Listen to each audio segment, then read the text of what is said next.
राधे राधे दोस्तों, स्वागत है आपका वापस से भगवत गीता के इस सीरीज़ में, जहाँ हम हर एक दिन एक नया श्लोक लेकर आते हैं और आपको उससे अवगत कराते हैं और उसके बारे में हम लोग काफ़ी अच्छे से विस्तार में डिस्कशन करते हैं।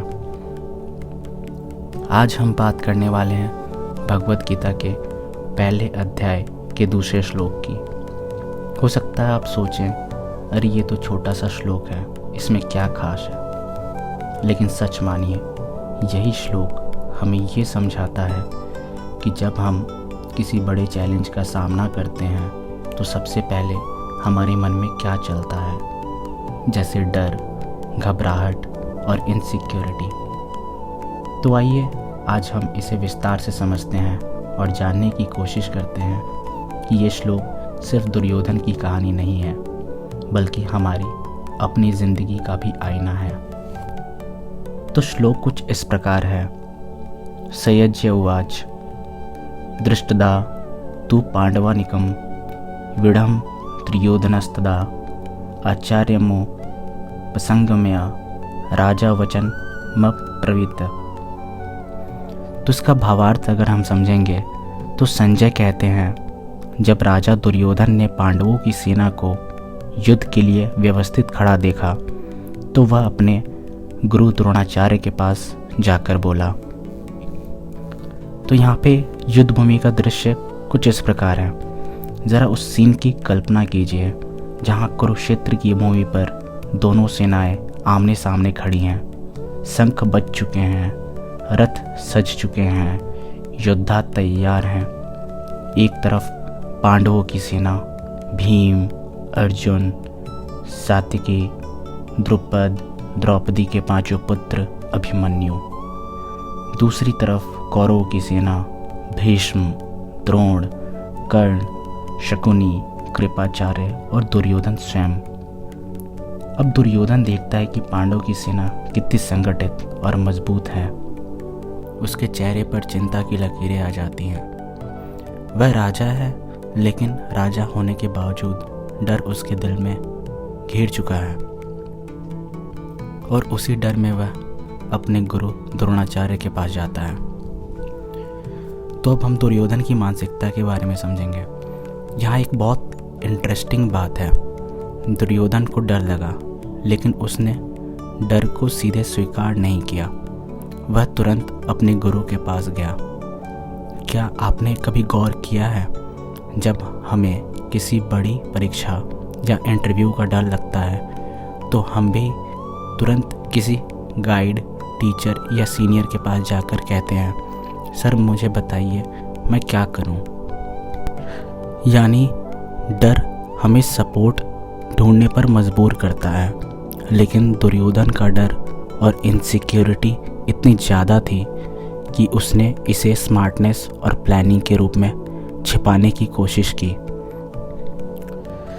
मान लीजिए आप बोर्ड एग्ज़ाम देने गए, पेपर आपके हाथ में आया और अचानक आपको लगा, अरे ये तो बहुत मुश्किल है। उस समय सबसे पहला ख्याल क्या आता है? काश अभी मेरे टीचर यहाँ होते और मुझे हिंट दे पाते। ठीक यही दुर्योधन के साथ हुआ। जैसे ही उसने पांडवों की सेना देखी, वह घबराया और तुरंत अपने टीचर यानी द्रोणाचार्य की शरण में गया।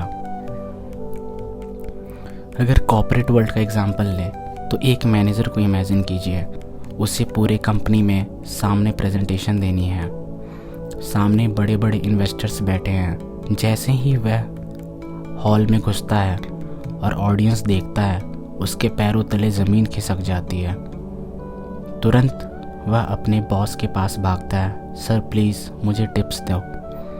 यानी बाहर से कॉन्फिडेंट दिखने वाला इंसान भी अंदर से घबराया हुआ हो सकता है। दुर्योधन भी वैसा ही था। अब सवाल है, हमें इससे सीख क्या मिलती है? पहली सीख, डर आना गलत नहीं है, यह बहुत नेचुरल है। लेकिन उस डर को कैसे हैंडल करते हैं, यही हमें डिफाइन करता है। दूसरी सीख, जब डर लगे तो सही गाइड की शरण लो। जैसे दुर्योधन अपने गुरु के पास गया, वैसे ही हमें भी अपनी लाइफ में किसी मेंटर, पेरेंट या भगवान की शरण लेनी चाहिए। तीसरी सीख, डर को छुपाना नहीं है।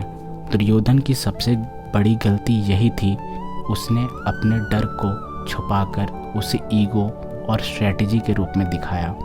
यानी अंदर से कमज़ोर था, बाहर से दिखा रहा था कि मैं बहुत स्ट्रांग हूँ, और यही इंसान को अंदर से तोड़ देता है। तो दोस्तों, मैं आपसे एक सवाल पूछना चाहता हूँ, क्या आपके जीवन में कभी ऐसा हुआ है कि आप किसी चैलेंज से डर गए हो, जैसे एग्ज़ाम, जॉब इंटरव्यू या कोई बिग डिसीज़न, और उस समय आप किसके पास गाइडेंस लेने गए थे? माँ बाप, टीचर या कोई दोस्त? कमेंट में ज़रूर लिखिए, क्योंकि आपकी कहानी किसी और को इंस्पायर कर सकती है। तो दोस्तों, गीता के पहले अध्याय का दूसरा श्लोक हमें ये सिखाता है कि डर इंसान को सपोर्ट ढूंढने पर मजबूर करता है, लेकिन फ़र्क यह है कि हम उस सपोर्ट का सही इस्तेमाल करें। अगर हम डर को ईगो से छुपाएंगे तो हारेंगे। अगर हम डर को स्वीकार करके सही गाइडेंस लेंगे तो जीतेंगे। तो अगली बार जब भी आप किसी चैलेंज के सामने खड़े हों, याद रखिए, दुर्योधन की हालत बाहर से राजा, अंदर से डरा हुआ इंसान।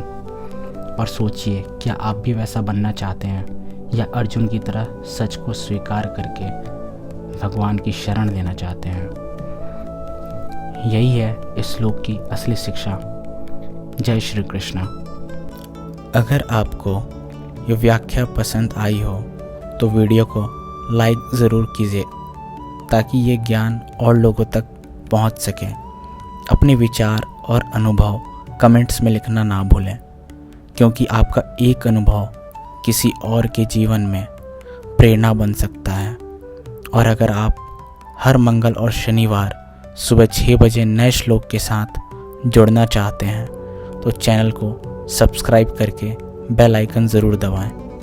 अगले श्लोक में फिर मिलते हैं। श्री कृष्णा आपके जीवन में शांति और प्रेरणा ज़रूर लाएं। जय श्री कृष्णा।